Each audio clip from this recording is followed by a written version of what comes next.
आज हम आपको ऐसे कवि, रचनाकार और सांस्कृतिक कार्यक्रमों में संलग्न रहने वाली आदरणीय श्री विनोदनी तेलंग जी से परिचय कराएंगे और उनका एक लाइव कार्यक्रम भी आज प्रसारित होगा, जिससे कविता पाठ भी होगा उनका और वो अपना परिचय भी अब लाइव जाने वाला है। ठीक है।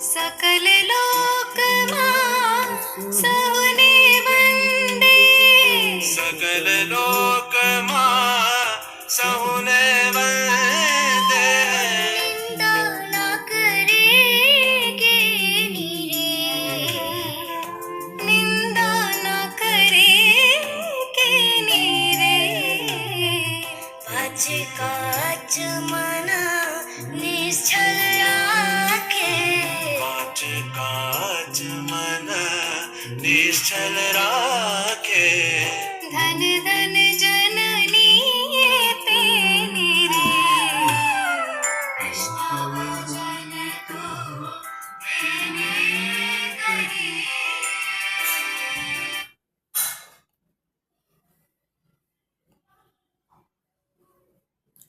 पहले शुरू में छोटा सा श्लोक बोलो।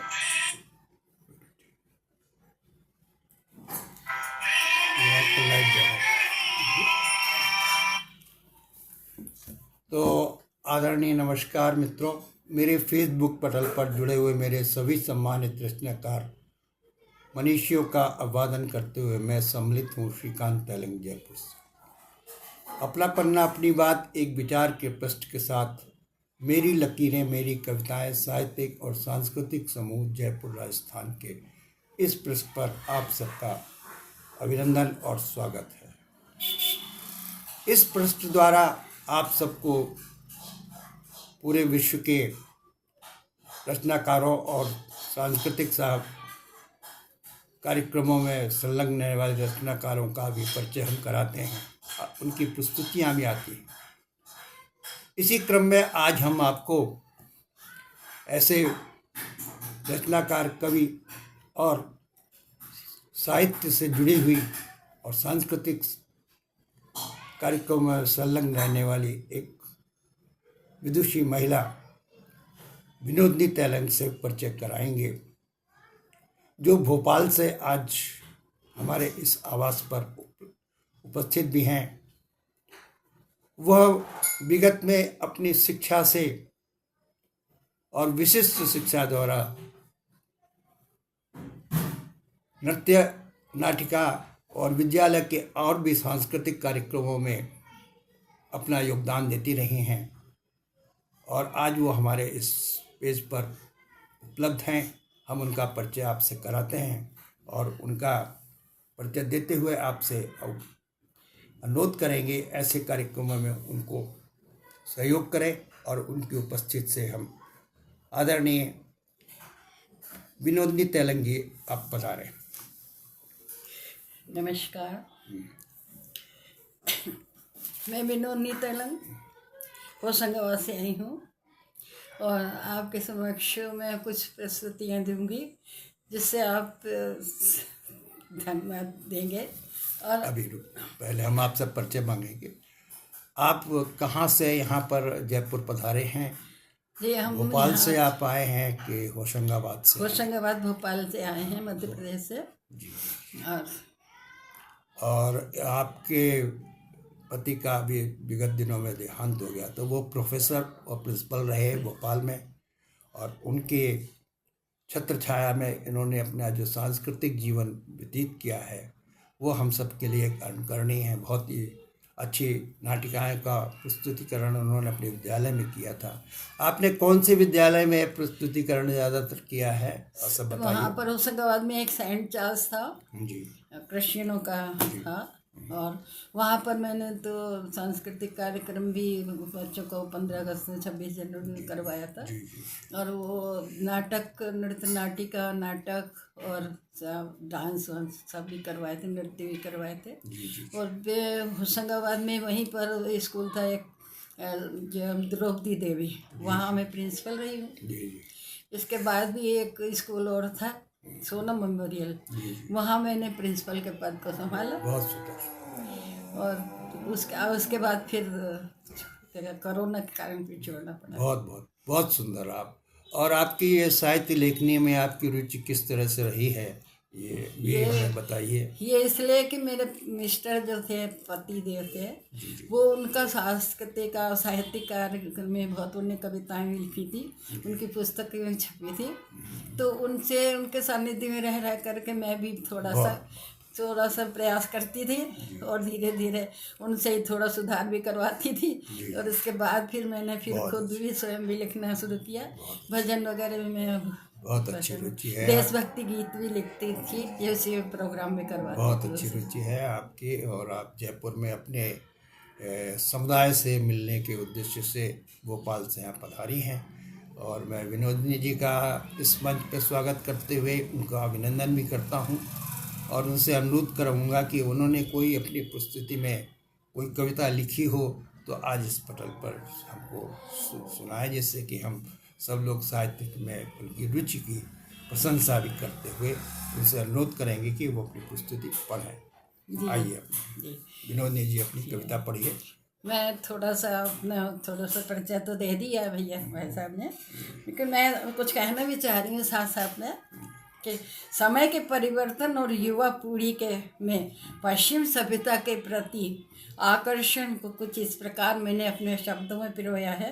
मेरी इस प्रकार प्रयास में देश की आज़ादी के समय हमारे अनेक बलिदानियों ने जो बलिदान दिया है उसको 50% लोगों ने भुला दिया है, और उसी के संदर्भ में मैं पश्चिम सभ्यता के जो बच्चे युवा सभी लोग डूब गए हैं उसके के लिए मैंने थोड़ा सा प्रयास किया है कि उनको थोड़ा सा समझाऊं और उनको एक कविता द्वारा समझाऊं। तो मैं इसके अपनी कविता पढ़ने के, और वैसे भी मैं थोड़ा लाई नहीं थी, वो तो अचानक दिख गया हो, इसलिए मैंने इसको भाई साहब को सुनाया था, उन्हें बहुत पसंद किया है। इसके पहले मैं छोटी सी सरस्वती वंदना बोली। जी, सरस्वती वंदना की 2 लाइनें सुनाइए, उसके बाद फिर कविता। प्रथमो गुरु को वंदना, द्वितीय आदि गणेश, तृतीय पूजूं शारदा, मेरे कंठ करो मां प्रवेश, मेरे कंठ करो मां प्रवेश। इसके पश्चात में कविता अब और तब, पहले जो जमाने में जब हमारे देश के आज़ादी के टाइम समय बहुत देशभक्तों ने अपने बलिदान दिया, कुर्बानी दी, उसके संदर्भ में पहले बताऊंगी। फिर युवा पीढ़ी जो भ्रमित हो रही है उसके बारे में बताऊंगी। तब कैसी कैसी कुर्बानी दी थी, तब आज़ादी पाई थी, कैसी कैसी कुर्बानी दी, तब आज़ादी पाई थी, तिरंगे की शान बढ़ाने सबने कसमें खाई थी, तिरंगे की शान बढ़ाने सबने कसमें खाई थी, बड़े बड़े नेताओं के नामों को स्वर्ण अक्षरों में लिखा गया, लेकिन ऐसे भी थे बलिदानी जिसे जमाना भूल गया। मतलब बड़े बड़े दे नेताओं के तो नाम तो लिखे गए, लेकिन जो असली बलिदानी थे उनको जमाना भूल गया। यही तिरंगा शान हमारी, आजादी दिलवाना है बस, दृढ़ संकल्प लिया गया। आजादी दिलवाना था बस, दृढ़ संकल्प लिया गया। यही तिरंगा शान हमारी, यही तिरंगान हमारी, तन मन धन न्यौछावर करने अपना आंगन छोड़ दिया। ते कैसी कैसी कुर्बानी दी थी, तब आजादी पाई थी। तिरंगे की शान बढ़ाने सबने कसमें खाई थी, सबने कसमें खाई थी। अब युवा पीढ़ी, अब आजकल क्या हो रहा है, युवा पीढ़ी भ्रमित हो रही है। वो जून अब कहाँ गया, वो जून अब जुनून अब कहाँ गया, अपनी संस्कृति भूल गया, अपनी संस्कृति वो भूल गया, और पश्चिम से चला गया, और पश्चिम से चला गया। आधुनिकता की अंधी दौड़ में, आधुनिकता की अंधी दौड़ में वह बेचारा चला गया। आधुनिकता की अंधी दौड़ में वह बेचारा चला गया। अब तो चेतो, अब उनको समझाया जा रहा है, अब तो चेतो, अब तो संभलो, अब तो चेतो, अब तो संभलो, हम भारतीय वही रहेंगे, मतलब बदल नहीं जाएंगे कोई, हम भारतीय हैं वही रहेंगे। इसे अमेरिका मत समझो, इसे अमेरिका मत समझो, हर भाषा से प्रेम करो। ये कहा गया है कि हर भाषा से प्रेम करो, हर संस्कृति को समझो, हर भाषा से प्रेम करो, उससे ज्ञान की बातें लो, उससे ज्ञान की बातें लो।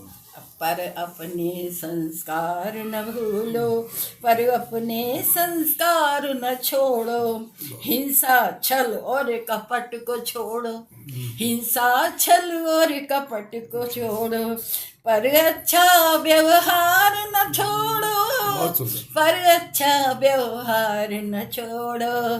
अब जुनून कहाँ गया, वो जुनून कहाँ गया। धन्यवाद। बहुत सुंदर, बहुत सुंदर।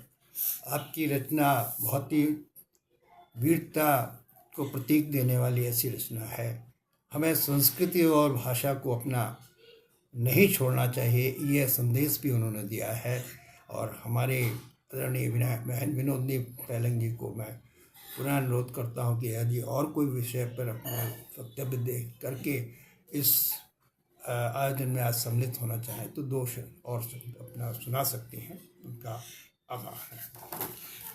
विनोद तेलंग जी, आइए। अब मैं एक अलग विषय से बात करना चाहती हूँ। कुछ मैंने थोड़ा सा प्रयास किया है। बेटियाँ जी, हमारे लिए बेटियाँ क्या हैं। पहले तो होता है ना कि बेटियाँ गई तो बहुत तकलीफ देते थे बहुओं को और सताते थे, बेटा चाहिए। लेकिन आजकल बेटियों के लिए हमने जो लिखा है वो आप लोग सुने, थोड़ा सा ध्यान दें। सुकून की अनुभूति, सुकून की अनुभूति, प्यारा एहसास है बेटियां। बहुत सुंदर। सुकून की अनुभूति, प्यारा एहसास है बेटियां। सुख हो या दुख हो, हर पल पास है बेटियां। बहुत सुंदर। सुख हो या दुख हो, हर पल पास है बेटियों। बहुत सुंदर। हर पल पास है बेटियां। बेटियों से भी रोशन है आज का नया सवेरा बेटियों से भी रोशन है, आज का नया सवेरा। बहुत सुंदर। यकीन ना कर भरोसा रखिए, यकीनन भरोसा रखिए, कुछ खास है बेटियां। बहुत सुंदर। यकीनन भरोसा रखिए, कुछ खास है बेटियां, बहुत सुंदर। सकून की अनुभूति बेटियां। बहुत सुंदर। नया प्यारा एहसास है बेटियां, बहुत सुंदर। प्यारा एहसास है बेटियां, है बेटी तो जिंदगी के आंगन में किलकारी है बेटियां, आंगन में किलकारी है बेटियां। बेटी घर परिवार और समाज की आवाज है बेटियां, बहुत सुंदर। बेटी समाज और परिवार की बहुत आवाज है बेटियां। बहुत सुंदर। एक सच यह भी, एक सच है यह भी, रस्म और रिवाज है बेटियां। जब बेटियां हैं जब ही रस्म रिवाज अपन निभा सकते हैं। बेटियां हैं रस्म रिवाज है बेटियां, सकून की अनुभूति है बेटियां, प्यारा एहसास है बेटियां, प्यारा एहसास है बेटियां, प्यारा एहसास है बेटियां, प्यारा एहसास है बहुत सुंदर। बेटियां। बहुत सुंदर। बेटियां हैं घर की शोभा, दौड़ती आती और माँ का पल्लू पकड़ती है। और माँ के पल्लू को आप सब अच्छी तरह से जानते हैं कि बचपन में हम सब लोग कैसे अपना जीवन व्यतीत करते थे। और आज भी अपनी माँ को और अपनी बेटियों को जब याद आता है तो हमारे देश की जो बहुत सुव्यवस्थित ढंग से पढ़ करके शिक्षा प्राप्त करके जो बेटियां बढ़ी, उनमें कल्पना चावला जी हैं और हमारी और भी सेनानियां बेटियां हैं जिन्होंने अपने देश का नाम किया है। तो हमें बेटियों का तो सम्मान करना ही चाहिए। और इन्हीं बेटियों के सम्मान के साथ हम आज आदरणीय बहन विनोदी तेलंग जी का बहुत बहुत इस मेरी लकीरें मेरी कविताएं साहित्यिक समूह के इस छोटे से स्टूडियो लाइव कार्यक्रम में इनको हमने आज प्रसारित करके अपनी बात उनको पहुंचाने का एक अवसर दिया है। उसके लिए हम उनका जो तहे दिल से स्वागत करते हैं। उन्होंने बहुत अच्छा आज समय दिया यहाँ पर जयपुर में आकर के, और सांस्कृतिक समूह और साहित्यिक समूह में अपनी एक पहचान बनाने की भी कोशिश की है। अब वो ऐसे ही हमारे प्रश्नों पर आती रहेंगी और हम उनको बुलाते रहेंगे। वो भोपाल से अब आपको लाइव कार्यक्रम में कभी कभी मिलेंगी, या हमारे इस मेरी लकीरें समूह की उसमें उनको जोड़ दिया जाएगा और वो हमारी अपनी अपनी प्रस्तुति और अपने संगीत के वातावरण से भी, वो संगीत में भी उन्होंने बहुत अच्छा 2 लाइनें अगर वो संगीत के जो है कोई भजन एक जो हो 2 लाइनों का सुना करके आज के इस कार्यक्रम में उनको वो भजन वो भजन छोटा सा 2 लाइन का भजन बस सुना दो। एक इसलिए से सुना। हाँ एक स्टेंजा सुना दो, बहुत अच्छा लगेगा। अब तो निहारो वाला ही कर दो। अब तो माधव मोही उबार, अब तो माधव मोही उबार, दिवस बीते रैन बीते, बार बार पुकार, अब तो माधव मोही उबार, नाव है मझधार भगवन, नाव है मझधार भगवन, पार कैसे आऊं, घिरी है घन घोर बदरी, घिरी है घन घोर बदरी, पार कौन लगा, अब तो माधव मोही जियोवर। बहुत सुंदर भजन आपने गाया और सुरीला कंठ में आपने जो अपना, और वास्तव में आपने तो शिक्षा भी प्राप्त की है उसकी संगीत की। इन्हीं सब शब्दों के साथ आपका इस पटल पर स्वागत करते हुए पुनः आपको आभार व्यक्त करेंगे और एक उपहार स्वरूप आपको हम एक पुस्तक भी भेंट करते हैं जिसका नाम है मेरी लकीरें मेरी कविताएं, साहित्यिक समूह के द्वारा लिखी गई, पंडित रामकृष्ण तैलंग जी को समर्पित। और आपको अवगत कराना, पंडित रामकृष्ण तैलंग जी ये सगी भांजी भी हैं आज जो हमारे इस मंच पर आई और जयपुर में पधारी। उनको उन्होंने अपनी ये स्मृति में सम्मान, जो रामकृष्ण तैलंग स्मृति सम्मान कार्यक्रम 24 दिसंबर को हुआ है उसमें सम्मिलित भी हुई। हम उनको पुस्तकें भेंट कर, पकड़ लो इससे, है ना, ठीक है, इसमें दिखाओ, बहुत अच्छा। इस वाले बहुत धन्यवाद। इसमें भी, और साथ ही अब आपको अवगत कराते हुए मेरी लकीरें मेरी सांस्कृतिक समूह की इस शाखा द्वारा आपका अभिनंदन करते हुए एक प्रमाण पत्र भी आपको इसमें प्रेषित किया गया है जो स्वीकार करें। आपको इसमें लिखा है कि महोदय महोदया श्रीमती नियोदिनी को तैलंग स्थान भोपाल द्वारा एकल काव्यता पाठ के लिए आयोजन में अपनी रुचि सहभागिता हेतु प्रस्तुत दी। अतः समूह आपकी सराहना करता है। इस आयोजन में प्रस्तुत यह समूह आपको निराला साहित्य सम्मान 2025 से अलंकृत करते हुए गर्व का अनुभव करता है और आपके उज्जवल भविष्य की कामना करता है। अध्यक्ष श्रीकांत तैलंग और सब साहब, आपको एक पुरस्कार भी आपको दिया जाता है, इसमें भी दिखा था, बढ़िया।